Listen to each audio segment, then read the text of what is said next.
So for today's video, I'm going to be doing something a bit different. I'm going to be breaking down one of my short documentaries, and I'm going to try and do it as a series. So every new episode is another documentary that I have shot. And this one is a documentary that I worked on a couple of months ago during the summer.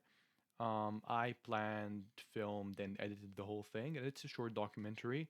It's based in Lebanon, my home country, and it's about Noah's olives, which are some olives that are considered to be some of the oldest in the world and could very well be the oldest in the world. Now, you don't really know because science can't, when it comes to thousands of years, it can't like really know um, specifically how old a certain tree is. But yeah, so I'm going to be talking about what I like, what I don't like, and things I can change after months of basically um, shooting the thing. So yeah, let's get started. رحنا عبشالة ضيعة بتوقع بقضاء البترون لنشوف شجر زيتون من الأقدم بالعالم ولنكتشف أهمية هالزيتون بهالضيعة.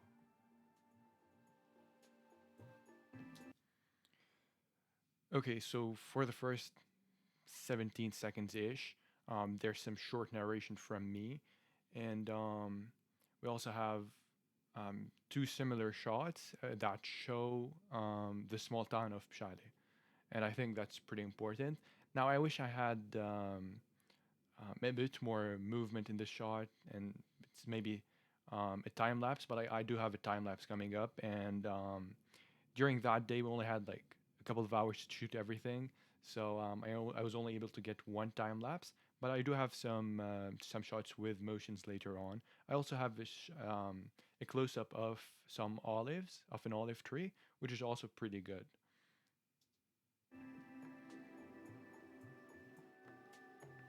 اكيد يعني 10 بعدين هون الزيتونات هون اللي هون او تقريبا فرضا هون هونيك الكعاب الدقيقه بباطل.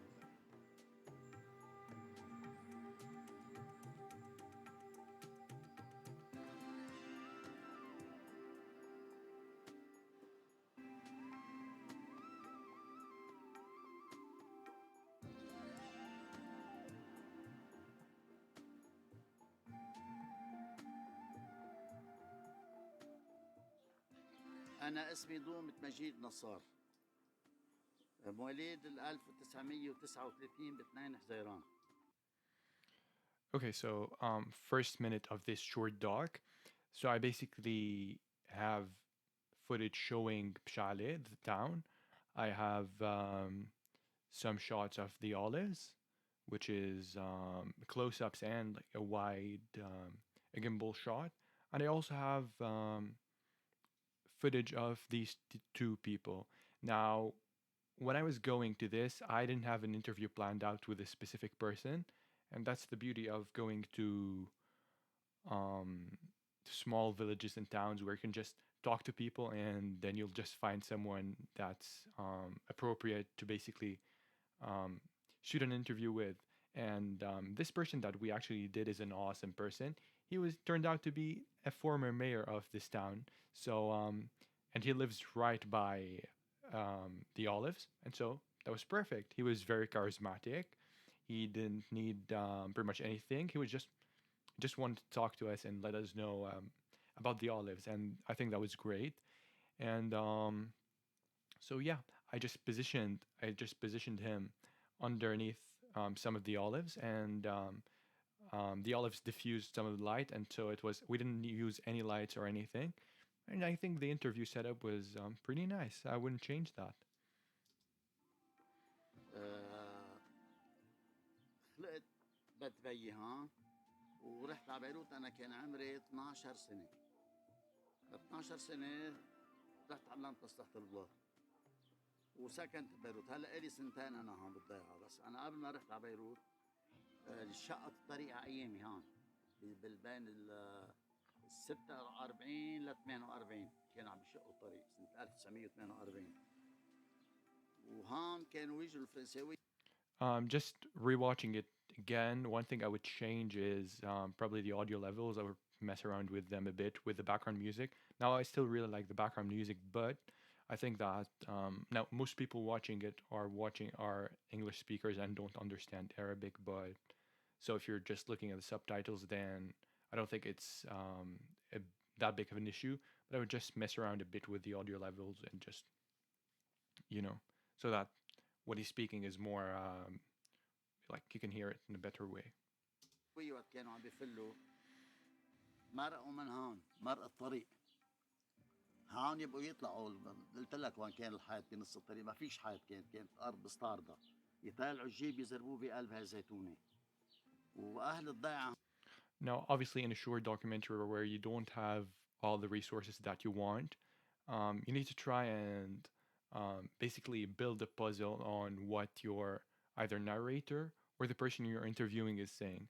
So, in that case, he's talking about how the French army used to pass by this road. So, I just use basically a footage that I have of it was like um, a tractor that was going by.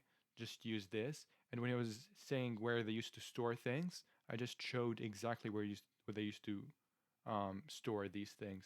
So just improvising and using whatever footage I have to match well with what he's talking about. هون الكبار كانوا عاملين مزرعه للمواشي 50 راس معزه يزربوا بقلبها. بعدين اجوا خبراء من برا اكيد مع خبير من علماء الطبيعه من لحفه اسمه ارثر داو. هو خبراء اجانب معه بقيوا 3 ساعات ونص يحكوا على الزيتونه هاي ما كانش في الا تلفزيون لبنان. هاي برمتها 28 متر 28 متر برمتها هاي الزيتونه. هني سموه زيتون نور. The shot here, I enjoy the pan, but I do think it goes on for a bit too long. Now it does show the magnitude of just how big these olives are, but I think adding some maybe close-ups to the texture of these olives to show just how old and massive they are would have been very helpful. Now here I have a moving shot, a gimbal shot, I think, and it does add some variety, but I still think that the previous shot was a tiny bit too long. نوح لانه وقت اللي نوح بعت الغراب وقت كانت الدنيا كلها طوفان الارض 40 يوم ضلت الارض كلها مي ما فيش بقى ارض يابسه. بعد 40 يوم بيبعت الغراب ليشوف اذا بينت الارض او بعدها مي. راح الغراب ما رجع. بعد بدي بعت الحمامه اجت حمامه وما اخذت شيء رجعت الحمامه. بعد بدي بعتها ثاني مره اجت اخذت له غصن زيتون. يقال الخبراء القديمين اللي مش انا سامع عنها بس حافظهم اخذت غصن زيتون من هون. هلا عندنا هون على الدكان في ورق.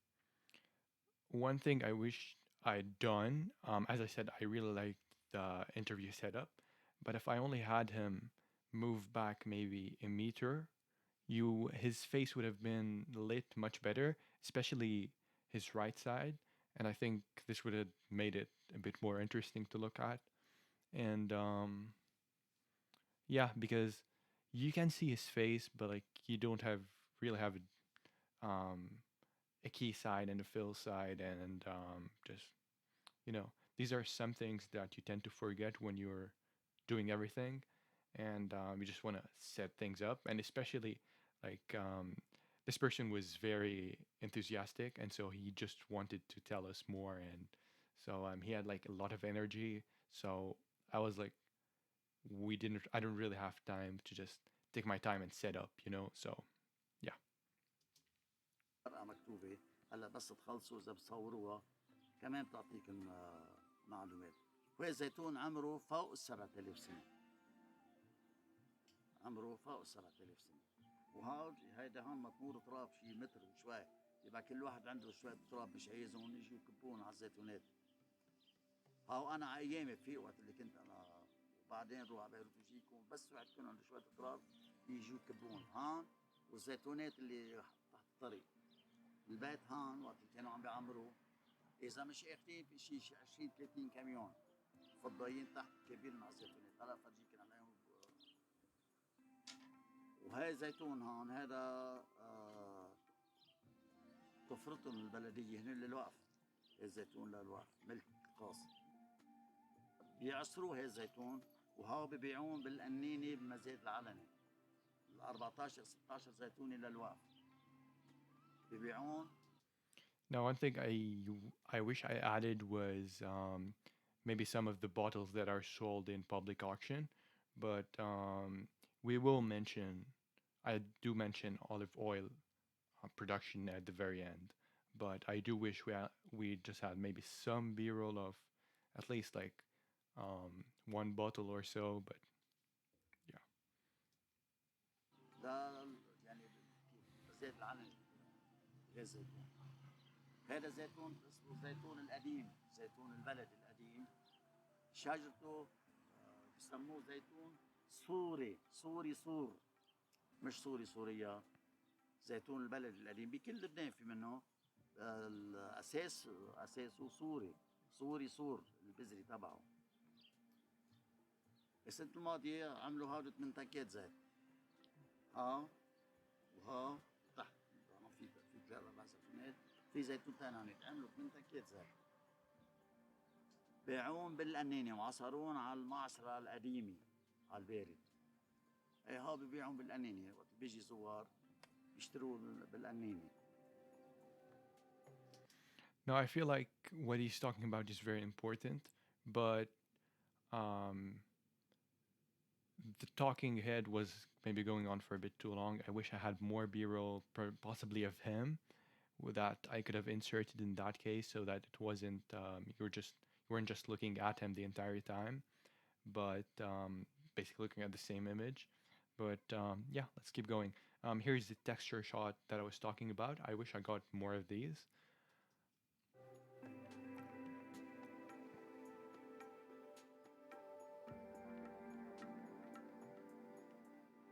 Another tilt.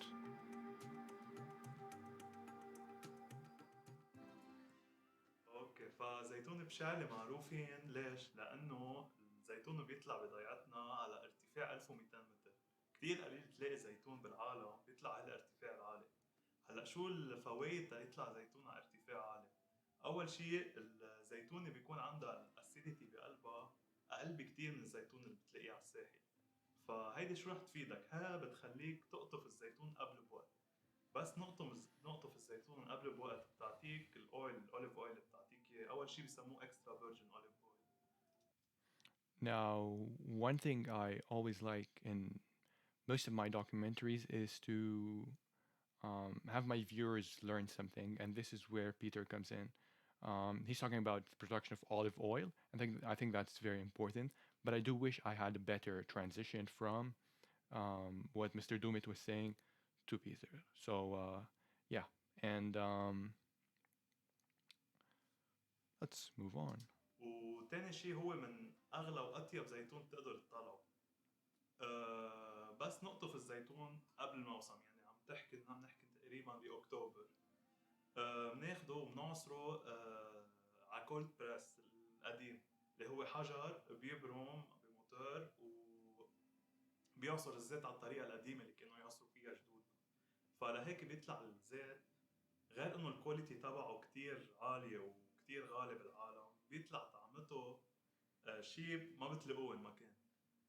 وهيدا الزيت ما فينا ناكله دغري، لازم نريحه بخزانات ستانلس مثل هيدا شهرين اتليست، لانه بيطلع طعمته مثل الزيتون اول ما نعصره. ما بيتاكل، الشخص العادي ما بياكله. فبعد ما تريحه شهرين بيصير اعلى كواليتي اوليف اويل فيك تلاقيها تقريبا بالعالم.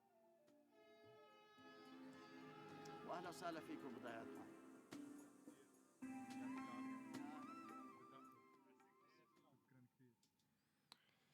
So the interesting thing about working on a documentary like this is that you're not following essentially a person and what they're doing in their life. You're basically documenting something that you find interesting. And in my case, these olives, which are some of the oldest in the world. And so you're always going to find some difficulty in really finding the right B-roll to put with what the narrator or the person you're interviewing is saying. And so in my case, we had two people talking about different things, and I think it turned out well. I did enjoy it. I really enjoyed even now the music that I chose. I obviously wish I had more shots of pretty much everything to give me more flexibility while editing, but I only had a couple of hours to shoot, and I obviously can't go back. Um, I think the pacing was okay, apart from the long shots of one person or another talking. As I said, B-roll of a person can always be used, and yeah, I think that's it. If you have any thoughts or questions, feel free to leave them below. And I'll be doing this more often. I have a couple of documentaries that I want to talk about. They're all shot, planned, edited by me, and I mostly do social, cultural, environmental, historical stuff. And so that's my, I guess that's what I'm going for. And yeah, I hope you enjoyed this video, and I'll see you in the next one.